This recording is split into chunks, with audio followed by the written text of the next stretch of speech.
네. 그런데 그 최근 들어서 이제 검찰의 기류가 조금 변화하고 있는 거 아니냐. 왜냐하면 그냥 이것은 그 전리품에 불과하다라는 게 이제 이문정 검사님이나 우리 의원님의 판단이셨는데 수원지검의 한 부장검사가 뭐 부정선거에 대해서도 좀 수사를 해봐야 된다라는 글을 이프로스에 올리기도 했고요. 그리고 김성훈 차장에 대해서 그냥 풀어준 것도 뭔가 미심쩍 지 않다라는 것도 있고, 그리고 또 하나는 그 김용현이 그 스스로 셀프 출석할 때 당시 이진동 대검 차장하고 통화를 한 후에 자진 출석을 했고, 이제 사실상 이 검찰 수사를 막기 위해서 이 비화폰도 드러나지 않도록 서버를 보호하고 있고, 그러니까 검찰에 여전히 살아있는 소위 이제 윤석열 라인들이 윤 봐주기에 돌입하는 거 아니냐라는 의혹도 있습니다. 어떻게 보세요? 근데 그거는 이제 제가 설명드릴게요. 네. 그 비화폰 관련해서는 김건희 수사에 대해서는 그건 조금 그 방해하는 부분이 있는 것 같아요. 예. 그러니까 그 부분이 파고 들어가야 되는데 그런 부분들이 좀 핵심적으로 나올 텐데 그거는 좀 우려스러워요. 비화폰은 김건희 쪽에 방해하는 거다. 조금 그 필요한 수사라고 보여지는데 그게 이제 김성훈 차장 입장에서 그게 만일에 삭제했다면 좀 우려스럽고 그런데 다만 이제 검찰 라인 중에 이제 친윤 검찰이 다 있어요. 그대로 있고 김성훈 차장의 영장은 서울 서부지검이 했습니다.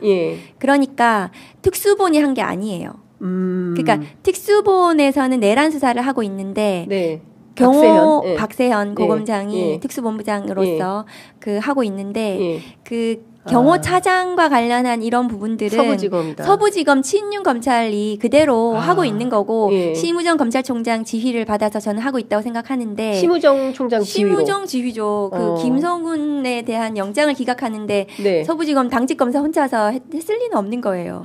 그리고 검찰의 지휘체계상 당직에서 아마 주말에 그게 영장이 온 것 같은데 당직에서 오더라도 정보 보고를 다 합니다. 유선으로도 하고 그러면 대검에서 형사부라든가 아니면 그런 지휘부서에서 검토해서 총장께 지휘를 올리고 총장이 뭐 어떻게 하라고 지휘를 이렇게 쭉 내리는 이런 지휘체계 구조예요. 근데 모두 친윤 검찰이죠. 그래서 김성훈에 대한 영장이 저는 기각됐다고 생각을 하는데 특수본은 이미 이 내란 수사와 관련해가지고 해놓은 게 너무 많아요.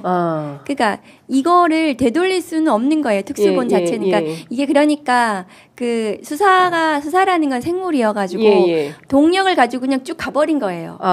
그리고 특수본 초기에 자기들이 막 존재감 나타내기 위해서 공수처하고 막 수사권 가지고 싸우고 경찰하고도 뭐 어째라 저째라 하면서 우리 이거 잘해. 우리가 내란 수사 잘할 수 있어. 우리 검찰개혁 나중에 할 때 우리 목소리 낼 거야. 이러면서 김용현 불러다가 막 수사하면서 영장하고 나머지도 모두 기소하고 하면서 가지고 있는 수사 자료, 증거 자료들이 확보가 되어 있고 그것이 공소장의 형태로 나왔습니다. 공소장 보시면 거기에 윤석열만 넣으면 끝나는 공소장이에요. 윤석열이 제일 많이 등장하지 않습니까? 더 많이 등장합니다. 그래서 특수본이 윤석열에 대한 이 신병을 받고 수사 사건을 받을 텐데 특수본이 뭐 윤석열을 풀어준다라든가 불기소한다라든가 이렇게 할 수는 없다. 왜냐하면 그렇게 하는 순간 그것은 직권남용 직무유기가 되는 거예요. 해놓은 게 너무 많은데 기소해야 될 사건을 기소하지 않는 것은 박세현, 심우정 책임을 져야 되겠죠. 그렇기 때문에 그거는 뭐 공수처가 오늘 넘긴다면은 그것은 잘한 일이고 검찰에서 뭐 또 자기들 식구 아니에요, 윤석열? 그래서 불러다가 뭐 이런저런 얘기하면서 서로 또 뭐 얘기를 들어주면서 또 구슬려가지고 조서 하나 더 받으면은 이런저런 얘기도 들을 수 있고. 근데 검찰에는 조사에 응하겠습니까? 아니요, 저는 공수처하고 똑같은 태도로 할까요? 응하지 않을 거다. 왜냐하면 지금 윤석열 입장은 어떤 거냐 하면요, 최대한 자기 말은 하지 않는 것, 수사와 관련해서는 그리고 재판에 불리하거든요. 그리고 다만 어떤 증거가 있는지는 알고 싶죠. 그러니까 그래서 공수처 1회 이제 조서 받았잖아요. 가서 이제 조사 받을 때도 자기는 얘기 많이 안 하면서 공수처에서 누가 이런 얘기했는데 어떻습니까? 이렇게 물어봤을 거 아니에요. 이런 자기들이 수집한 증거에 대해서 그거는 아마 변호인도 막 쓰고 파악을 했을 거고 검찰에 가서 이제 얘기를 뭐 한다면 혹시 조서를 받는다면 검찰이 뭐 더 가지고 있는지 재판에서 뭘 더 내놓을 건지 이런 거 아마 파악하기 위해서 한 번은 갈 거다. 한 번은 갈 수도 있지 않을까 생각을 하고 또 뭐 이제 곧 이제 설 명절이니까 또 다 또 그 같이 가족끼리 같은 윤석열 라인 뭐 일하고 볼 수 있는 거 아니에요?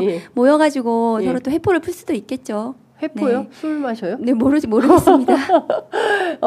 진짜 황당하다. 만일에 뭐 주류반입 이랬으면 이런 거 있으면은 뭐 그 자체로 문제가 될 수 있는데 뭐 하여튼 그런 식으로 서로 만나가지고 이런저런 얘기는 나눌 수 있지 않을까 싶은데 일단 윤석열 입장에서는 수사는 최대한 거부한다. 그다음에 탄핵 심판에서는 그 정치적인 메시지를 계속 내서 지지자들, 극렬 지지자들한테 뭔가 이제 선동, 영향을 줘가지고 수사와 재판, 그 다음에 탄핵 심판에 영향을 좀 끼치려는 이런 거라고 저는 생각합니다. 네. 오늘 정말, 의원님 정말 불꽃 인터뷰였다라는 생각이 좀 듭니다. 너무 말씀 잘 들었고요. 조만간 모셔서 또 말씀을 좀 들어야 될 것 같습니다. 얼음공주 너무 매력적이세요. 네, 의원님 말씀 잘 들었습니다. 고맙습니다. 감사합니다.